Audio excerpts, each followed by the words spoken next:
In this video, I am going to be going through the best medium loadouts for complete beginners to the final. So let's say you've just installed the game for the first time, maybe you've played a few matches here and there, and you have maybe some amount of VR points, but not so many, and you just want to know what the first things that you should be unlocking would be, what the best weapons are, what the best gadgets are, what the best specializations are.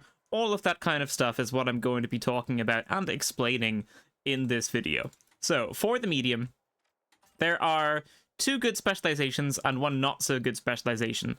The two good specializations are the healing beam and the dematerializer.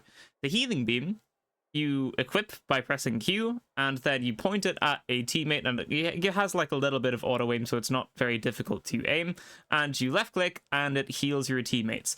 It is very, very, very, very valuable because your teammates are always going to take damage in fights, and if you can just always heal them in fights and keep them alive for longer, if the other team doesn't have that on, then you're going to have a significant advantage over the other team. Also, if you like playing the medic, then this is probably going to be the ability for you because it is like the medic ability. If you don't want to play medic and you want a good specialization that isn't, you know, a kind of supporty one, then the dematerializer is going to be for you. Instead of having to blow up a wall to go through it, you can just use this, and this will destroy whatever part of the wall or floor or ceiling that you are looking at, and then you can just walk right on through it. If you right click, you can also put the wall that you just destroyed back. So let's say you're running away from someone that's chasing you, maybe it's a light so they're slightly faster than you. You can phase through a wall, and then you can close it up behind you, and then it makes it pretty difficult for the light to chase you through that. They're going to have to find a different way around. And you can also make some nice plays with this. You can, you know, come off at weird angles, get some nice flanks. You can also, like, drop the cash out down a couple floors or something and then go for a sneaky steal before the enemies are even able to get to you. So you can use this very, very creatively. And again, if you don't want to use the healing beam, then the dematerializer is going to be a solid pick. Now, the turret isn't a very good choice. It's just not a very good specialization. It hasn't been a very good specialization for a very long time, and then the devs decided to nerf it, so it's just not in a very good spot right now. Doesn't do so much damage, the fire rate isn't that fast, it takes a while to lock onto someone, doesn't have a crazy amount of health, and also it does have like a timer on it after you place it before it actually activates. I think it's 2 seconds or something, so it's really just not that good. But if you don't think that you're going to, you know, have the kind of state of mind to think about using the dematerializer, if you don't think you're going to be able to heal your enemies when they're low, which is hard to do because, you know, you kind of have to multitask, especially if you're not used to FPS games. So if you don't really have the frame of mind to do that kind of stuff, if you're just not going to use the dematerializer, or if you're just not going to use the healing beam just because you won't have time to think about it, then the turret is going to be an easy option, because it's just kind of like, once you get to an area that you're going to defend, you pop it down, and then you don't really have to think about it as long as it's alive. So if you really, really want to use the turret, if you really don't like the healing beam or the dematerializer, or if you just don't think that you're going to, you know, think about them enough to use them, only then would the Guardian turret be useful. But in general, I don't think it's going to be very good, but you can go with it if you want. I mean, it's better to have a specialization on that you're actually going to use than have something on that you're not going to use at all. So like, if you just keep forgetting that you can phase through walls and like you don't really use the dematerializer, then you might as well go with the Guardian turret or the healing beam if you're just not going to use the dematerializer, if that makes sense. It's better to have a specialization on that you're actually going to use, is my point. So then we come to the weapons. Now, I'm not going to go as detailed as I just did. I'm going to do like a kind of very fast, kind of quick fire of what each of the different weapons do and why you should use some over others, okay? The dual blades are not good. They are basically a worse version of the riot shield. You probably shouldn't use them. They deflect incoming bullets, so you can hit bullets back at enemies, but the hitbox is weird and it's just not that good, and the damage isn't that great, and even when you're blocking stuff, you do still take damage yourself as well, so it's really just not that fantastic. The riot shield is decent. It has a really big hitbox on it. The hitbox is a little bit wonky, but in general it's going to be good. If you have it out and you keep someone on your left, the riot shield, even if you're not blocking all the way, will still block someone that's on your left, so it can be useful for, you know, defending someone that's stealing a cash out. It's got a decent melee attack, and if you've got good movement with like a zip line or a jump pad, then you know, this can be useful, especially if you're pairing it with something like the Dematerializer to catch up to enemies a little bit faster, so you can use it if you want. The Model 1887 is the only shotgun for the medium as of right now. That probably will change in the future, but right now the Model 1887 is the only shotgun. You have to be super precise with this thing, so you have to have like very good aim or very, very good flick shots capability. So if you have either of those, then this can be worthwhile. If you don't have very good aim and you can never keep your like reticle directly in the center of the opponent, then you should probably just not use this. It's a pretty high skill ceiling weapon. If you're good, it's good. If you're not good, then it's not going to be so good. The revolver is good if you have good aim, kind of like the model. If you don't have good aim, it's a very punishing weapon, and it's not going to be the best pick. Its damage fall off also kind of sucks, so you should probably go for something like the pike instead. It's basically like a close range punishing weapon is how I would describe it best, but you'll probably have more luck with some other stuff. The CL40 is okay. Doesn't really do crazy amounts of damage. It was nerfed pretty heavily somewhat recently. So it's really not going to be the best in a lot of situations, but there are times where it can be useful. So if both of your teammates are going for like super high burst damage, like with a Model 1887 and the revolver, then it can be good to have a little bit of splash damage as well thrown in there.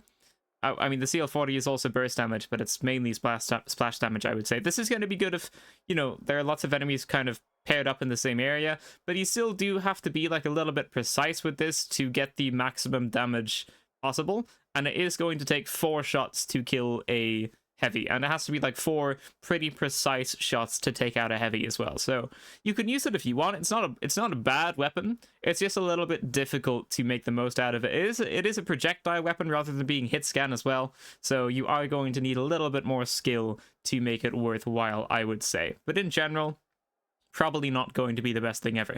The Pike 556 is going to be the long-range weapon, so not very good at close range, but if you're someone that likes staying far away from fights and kind of shooting in through windows or destroyed areas of buildings and stuff like that, then the Pike is going to be a good solid option.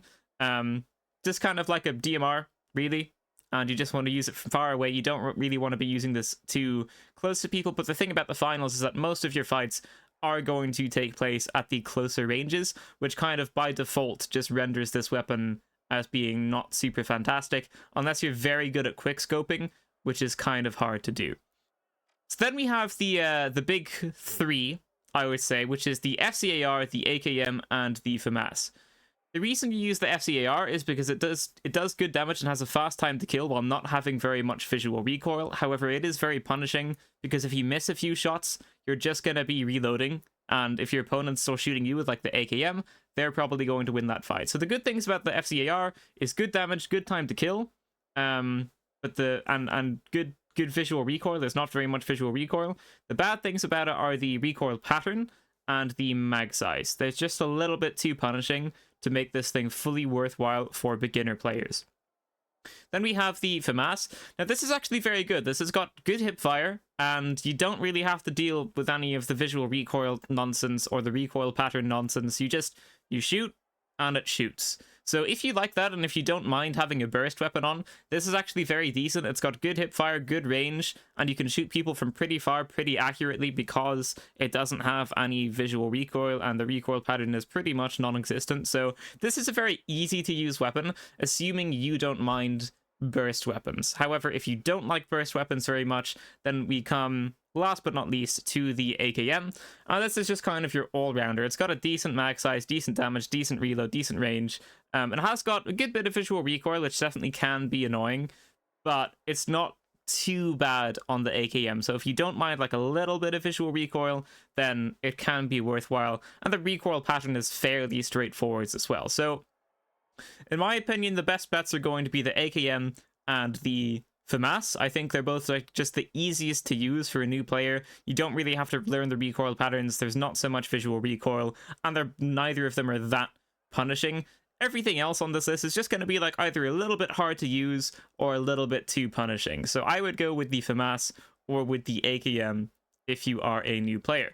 So then we come to the gadgets. Now, you want the defibrillator. The defibrillator should just always be on every medium. It is by far the best gadget in the game. It is very good. What this does is, instead of having to revive a teammate normally, and it taking like 4 seconds or something like that, you just defib them. So you use this gadget, you left click, you look at your teammate's totem, and they instantly get revived. It's very, very, very good. Instead of like taking 4 seconds to revive them and you have to be at their totem holding down E, you just use this and then you can go off on your own and do whatever you want to do, and your teammate will revive on like just by themselves within a few seconds. So it's very, very good. It's very, very useful. And if you're pairing this with the healing beam, then there's obviously a lot of synergy there, because the defib will only revive someone to half health. So you can pair the defib with the healing beam to like quickly get someone alive and to full health and just get them like straight back into the fight. So this can definitely be pretty useful as well. This should just be on every medium, really, especially if you're playing like a somewhat competitive great game mode like World Tour or Ranked. You're going to want the defibrillator on your class, because there's really just not anything that's better on any of the classes, let alone on the medium. So defibrillator, always good. You're always going to have teammates in this game. It's not a very solo friendly game, right? So you're always going to have teammates in this game. Your teammates are always going to die in like any given game. So having the defibrillator to revive them in any given fight is always going to be super useful. You're going to be getting a lot of use out of this thing as well. So then we come to the other gadgets. Now, I would recommend putting on some type of movement for the medium. So jump pads and zip lines are both very good for movement. They just allow you to traverse the map with your team very quickly, which is always hugely beneficial, especially in those kind of last second situations where you spawn a little bit far away from a cash out and you don't have much time to get back to it. You're going to want a zip line or a jump pad on so that you can try and get back to that fight a little bit faster and give yourselves a little bit more time to actually try and steal the cash out itself. So it's up to you if you want to use the zipline or the jump pad. If you're trying to use it for team movement, then I would go with the zipline, because it's just going to be easier for your teammates to see. So you're all going to have like an easier time using that. And also if there's like the floating platforms, it's going to be easier for you to use the zipline to get up there, because sometimes the jump pad can be a little bit finicky. Zipline's just very clear for everyone to see, and it's nice and easy to use as well. And you don't have to be like a particularly good movement player to make ziplines effective. These are always just going to be a solid pick. Now, if you're a little bit more maybe movement savvy, then the jump pad would be a good pick. Your teammates are going to have a slightly harder time seeing this, but if you're trio stacking and you're using comms, then it's not going to be so much of a problem. You can also just ping the jump pad, and then your character will say a voice line to let your teammates know that it is there. And this is, just also good for movement. You want to try and find like a slanted piece of ground to propel yourself further forwards with this thing instead of just upwards. So you do kind of have to have like a little bit of map knowledge here and there, or you can just keep an eye out for a slant.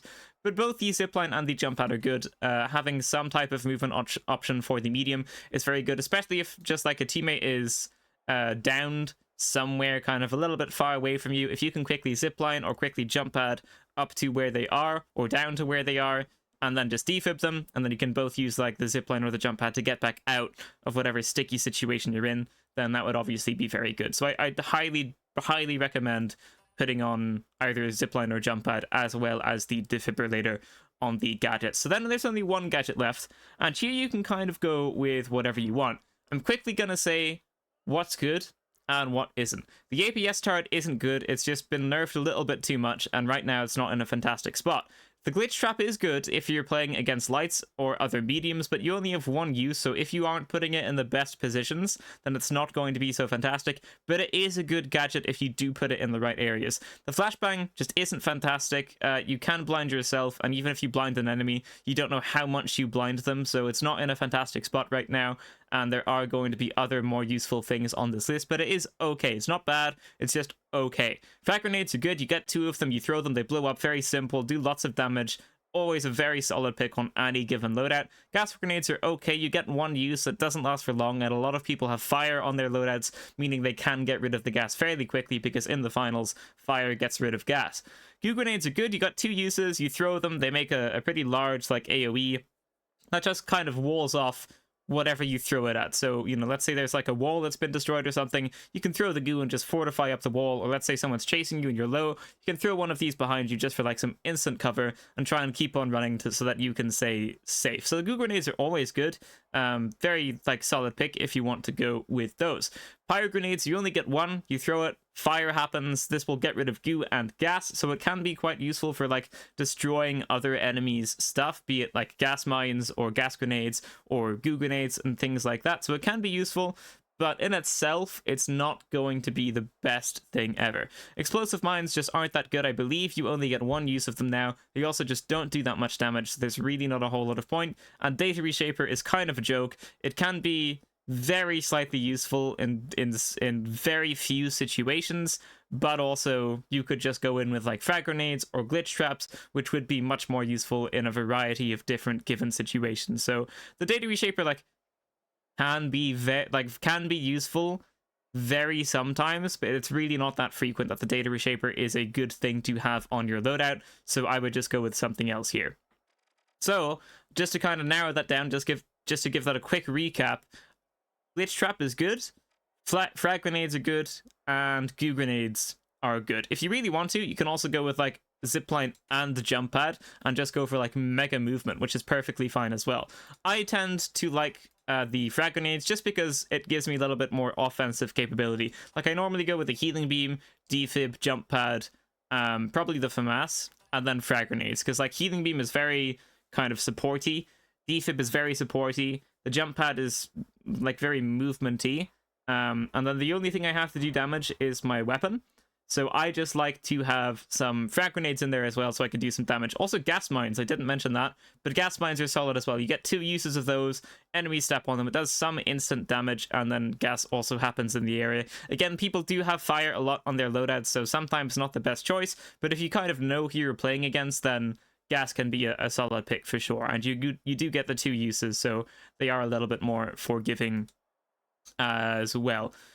So there you have it. There's my opinions on all of the things for the medium loadout, and you should probably put whatever you think you might want to switch to on your reserve. So let's say I might want to switch to some gas mines, maybe I want to switch to a zipline in case I don't like the jump pad, and then maybe I want the AKM on in case I don't like the FAMAS, and then maybe I want the Model 1887 just in case I get like a close range map where having a shotgun is going to be valuable. Then my reserve is going to look something like this. So always remember to customize your reserve as well. Like if you're putting something on that you haven't really tried before on your main loadout, then put whatever you would normally use on your reserve, or put whatever you would feel most comfortable with on your reserve, just so that you have something you can fall back on if you need to. Or just, you know, if you're trying lots of different things, then just put on like 4 different weapons here, like this, so you can try kind of everything a little bit in one match. Because if it's a game of like quick cash, then you can change your loadout whenever you die. So let's say you die with the FAMAS, you can quickly give the model a go.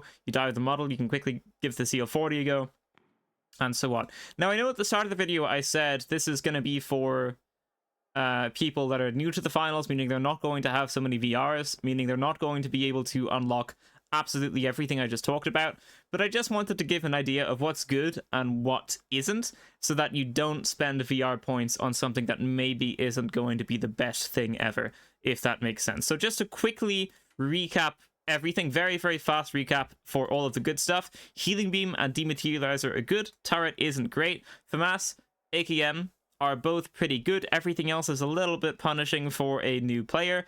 Frag Grenades, Glitch Trap, Gas Mines, Goo Grenades, Zipline, Jump Pad, and Defib, all good. There's some other stuff you can use there, and then there's stuff I wouldn't recommend, like the APS turret and the flashbangs, and maybe the pyro grenade as well for a new player, and the Data Reshaper. So there's a very quick recap of everything there. So, there you have it. Thank you so much for watching, ladies and gentlemen. That is going to be it for this video. If you liked it, leave a like, subscribe, and I will see you in the next one. Farewell.